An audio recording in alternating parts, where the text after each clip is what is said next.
Welcome to Knicks Home Court with your host, Greg Armstrong.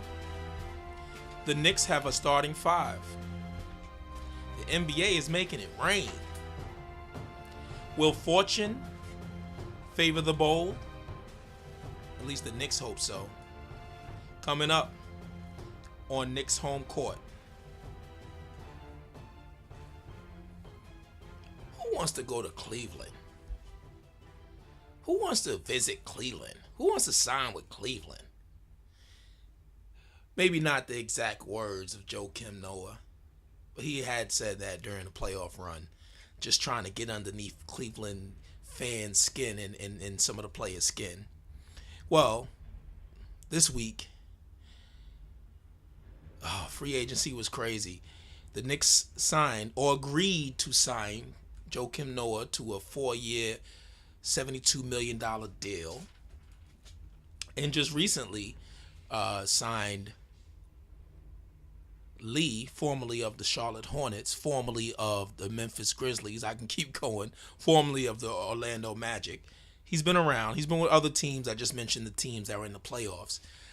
Courtney Lee, and his deal is 4 years,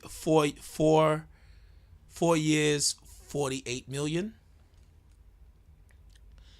Not a bad deal. He's 30 years old. He'll be 34 when it's over, but he's been relatively healthy most of his career. So these are the two Knicks signings so far at free agency. They made a trade to pick up Derrick Rose. They traded Lopez, Grant, Calderon for Derrick Rose. And it looks like their starting five is set. Basically, they have Derrick Rose, Courtney Lee, Carmelo Anthony, Kristaps Porzingis, and Joakim Noah. Now, on paper, if everybody's healthy, that's a hell of a starting five. And, that's the thing. That's the if. But, considering Phil Jackson's options, you do the best you can with what you have. So, with the remaining money they have left, which is not much, salary exceptions and all type of stuff. I'm not a capologist. I'm sure they have people that would do that. There's other players. They're gonna need a backup point guard, definitely. I don't know if Galloway can do that. I don't really think I would prefer a backup penetrating point guard, a guard that can penetrate. Besides just play on the perimeter, I know Mario Chalmers is out there. He's he's been in the playoffs and things like that, but he's not really a penetrator. I can't take a flyer on Ty Lawson. I want to. I really, really want to, because he's going to come mega cheap, and he's going to have a lot to prove. But I wouldn't knock it if they did it, though. You're already rolling the dice. You might as well really roll them. Having Ty Lawson coming off the bench, I don't think he'll cry coming off the bench right now at this point in his career. So that's something I would not be mad about. It's just, you got to worry about that, Anyway, the NBA is making it rain, man. They making it rain. Now, I'm not going to talk about all the free agency signings. There's been a lot of crazy signings. I'm not mad at people. I'm not mad at the players getting their money. I'm actually happy for them. I'm extremely happy that the NBA players are getting paid. Speaking of getting paid, Al Horford has agreed to terms with the Celtics. $113 million for 4 years. Man, that's some good money. But Al Horford's a good player. He's actually a star player. This is a good move for the Celtics. I don't think this makes them a championship contender. I think they still need more. Because at the end of the day, if Al Horford's your best player, you're not a championship contender. And he's a very good player. But just think Chris Bosh, right? Chris Bosh was the third best player on the Heat. Draymond Green is the third best player on Golden State. So that's what you got to look at. But hey, it's a good deal. They'll be in the playoffs again next year, and they have a chance to get Kevin Durant.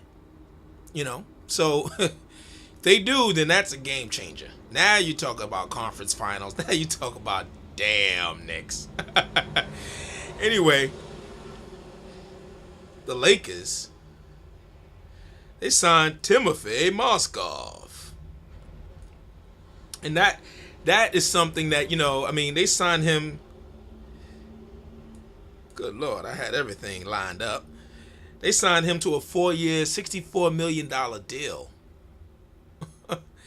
They signed him to a 4-year, $64 million deal, and y'all want to tell us about Noah? Let me tell you something. A hurt Noah is better than a healthy Moskov. Y'all know that. I mean, really, Moskov is not really a good player, but you know what? I understand the Lakers. Like, we're gonna go after people we know we can sign. I think they're gonna build themselves an NBA team, in which is important. Before you can be a championship team, you got to build yourself an NBA team. You need NBA players on your roster, and you need veterans and young players. You need a nice mix. So they went and signed Luol Deng to I think it was a 4-year, $72 million deal. Now that's something else. That's a nice deal for Luol Deng. I mean, I thought his days of big paydays were over, but he got a 4-year, $72 million deal from the Lakers, which, he's a good player, though. I think he's a good player, but, you got to understand, he probably could have went to, like, more of a championship contender, or he could have went to a championship or playoff contender. But, these guys, look, money is money. Money is money. So you sometimes $72 million, he wasn't going to be offered that by any of the big teams. So, he went after that money. So I don't blame him. And that's a good veteran to have on your team. He should have a positive impact on the young players. Orlando Magic are just signing every big man. They're going to bludgeon teams in the middle. They're going to just they got Bismack, Biyombo, 4-year, $72 million. Now that, I'm saying, hey, look, you heard it here first at Knicks Home Court Podcast. I can't get my. I've been up all day with doing this. You heard it here first. He could be. I wouldn't say he's Jerome James, but he just had a short run. I mean, he had a short run. He played a couple of good games, really, really good games, but a couple. I don't know. Hopefully Orlando puts him in the same role that he was in Toronto, off the bench. But that's a lot of money for a guy to come off the bench for a few minutes. But anyway, they got Ibaka. They traded for him. And they already got Vucevic. And now they got Jeff Green too. So I don't know where that leaves Aaron Gordon and things. I don't really know what they're doing. And I'm not going to be critical of it because it's still early. They still have moves to make, and that's, and if you want to know about all the free agents that's been signed and everything, it's all over Twitter, it's all over ESPN, and you can just Google NBA free agent signings because there's too many to go through for this podcast. Which brings me to my next segment. Will fortune favor the bold? For Knicks' sake, I hope so. So the Knicks have taken some chances. Made a trade for Derrick Rose, who missed about 2 years, played a little bit of the third year, and last year he played 66 games. And he played well towards the end of the season. Remember, he missed at the beginning of the season. He had some injuries. He got, I think, elbowed in the face by his own teammate. And Noah, the year before last, he played 80 games. But always remember, Derrick Rose and Joakim Noah, and now Courtney Lee, who is relatively healthy. He's less of a risk. These players are added to Carmelo Anthony. It's all about supporting Carmelo Anthony. And we can't lose sight of that. He's the steak. And Porzingis is right there. He's the potatoes, So basically, those other players we have, we're not bringing them here to be the best players or the franchise. I hear people saying it's the Knicks way of doing things. It's the Knicksian way of doing things. But no, the Knicksian way, when we signed Steve Francis, we was looking for Steve Francis to be a franchise player. We was looking for him to be big time player. When we got Anthony Hardaway, we wasn't looking for that then. And he was a throw-in to get Stephon Marbury. And when we got McDyess like he was going to be a franchise player. That was a bad move. That was a straight up bad move. I don't see it this way. with the Knicks getting Derrick Rose at in a trade, and Joakim Noah and Courtney Lee. I don't see it as that, because remember, Carmelo was relatively healthy last year, except for when he stepped on the referee and hurt his ankle. But he was relatively healthy. You got Porzingis coming back in his second year. He should be a little better. The offense will focus a little bit more on him, and so when I look at this now, let me just look at the positives, because I'm a positive thinking type of guy. I think positive. I like to think that way. So let me think. Let me see. So the 4 players that we're bringing in, the 3 players that we're bringing in, have all been in the playoffs multiple times in their career. The reason why now I realize why I said 4. I said 4 in the beginning because Melo has been in the playoffs most of his career. He's missed the playoffs the last 3 years, but before that, every year of his career, he's been in the playoffs. So you're bringing more players onto a team that brings a winning culture. The character of these guys are all good. Derrick Rose has good character. Noah has great character. Lee has positive character. You're bringing winning guys here, guys who are professional. See, that's the thing about signing veterans. Everybody says don't sign veterans, and young players are not as professional as veterans. Veterans come here and they have a mindset is we trying to win. We're not trying to hang out. We've done that already.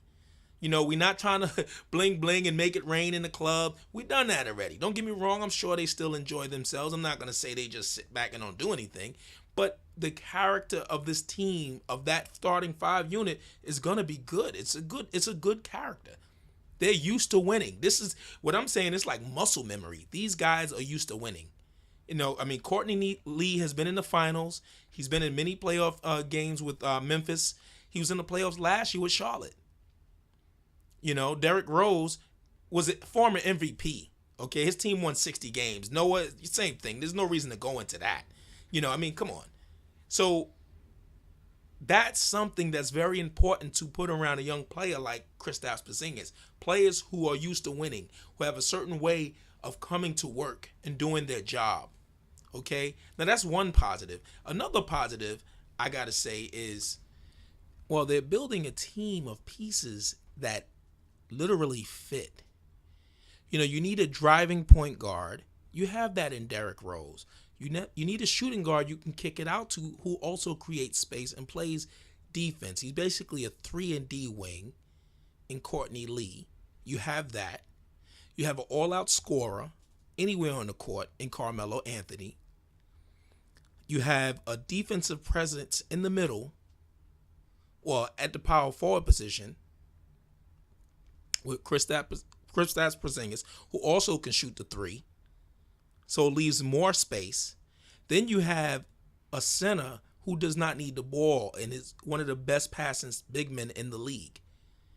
So you have 2 players on your offense who basically are space creators as far as they don't need the ball. They play their position. And Courtney Lee can knock down an open 3. And Joakim Noah can find the open man. And he's a great offensive player. Offensive rebounder. And if you look at it now, you have Courtney Lee, who's a 2-way player. We know Porzingis is a 2-way player. And Noah's a 2-way player. Yeah, he's not a scorer, but he makes the offense better. There's no way around that. So then you have Melo. If Melo can play better team defense, same thing with Derrick Rose. That's a squad, man. Let's not get caught up. If these guys are healthy, that's a squad.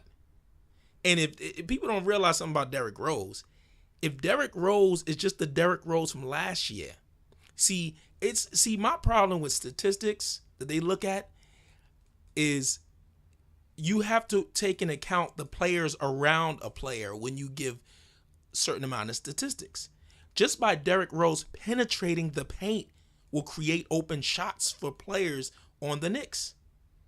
Something that on the Bulls, when he penetrated, besides Butler, he was scoring. He was trying to score the ball. So that's the difference between Derrick Rose, the franchise player, and Derrick Rose, just a good point guard. We just need him to be a good point guard who penetrates and puts pressure on the defense. That's all we need him to be. All we need Noah to do is to play his position, which he's very well. He's one of the highest IQ players I've seen. He's a very smart player. And I think he'll do a lot for Porzingis. And his passing is contagious. People like playing with Noah. He's a very good player. And Melo's gonna have confidence in his teammates for once in his Knicks career, you know? I mean, this is great. I mean, I like what Phil's putting together here. Now, it could turn out to be a disaster. Let's be real. It could turn out to be a disaster. You know? I'll tell you how. Injuries. But there's a silver lining at the end of that. If they all get injured and the Knicks suck, they have a draft pick this year. So they still will have something to look forward to. I hate to say it, but it's true. They have a draft pick this year. I don't think they'll suck. First of all, I don't think they'll suck for the simple standpoint. I said simple standpoint. Anyway, it's been a long day messing with this podcast. It keeps stopping. I have to fix it. Now I'm getting phone calls. That's just how it goes. Anyway,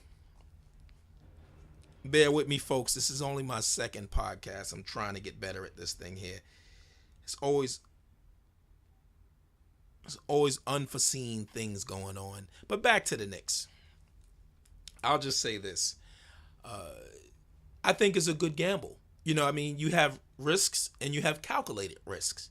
So you're going to tell me signing a player like Moskov, who is a borderline good player, as opposed to signing Noah, who is a good player, where Noah could get injured and Moskov could suck. You know what I'm saying? I don't mean to say it, but he got a big deal, you know? Now, signing a guy like Horford, and I point to Horford, now, of course, that's a great deal, but you signed him for $113 million, okay?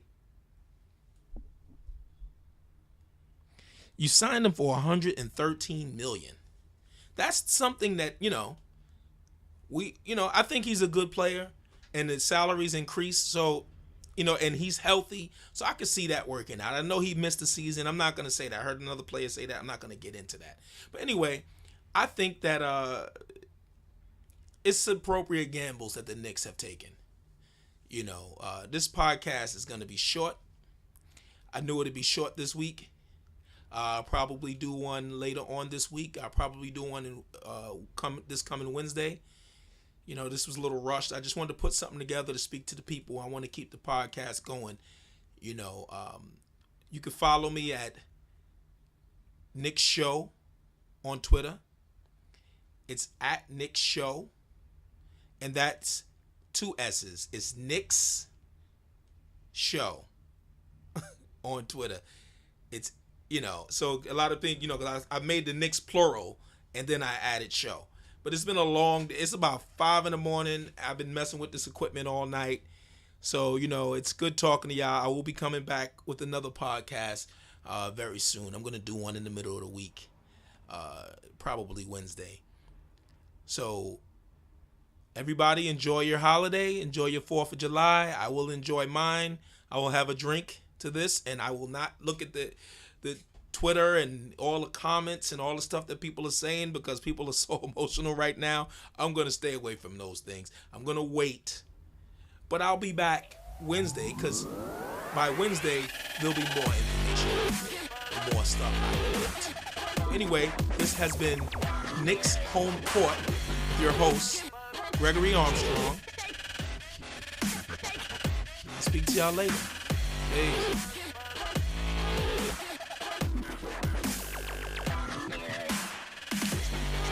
Music brought to you by bensound.com.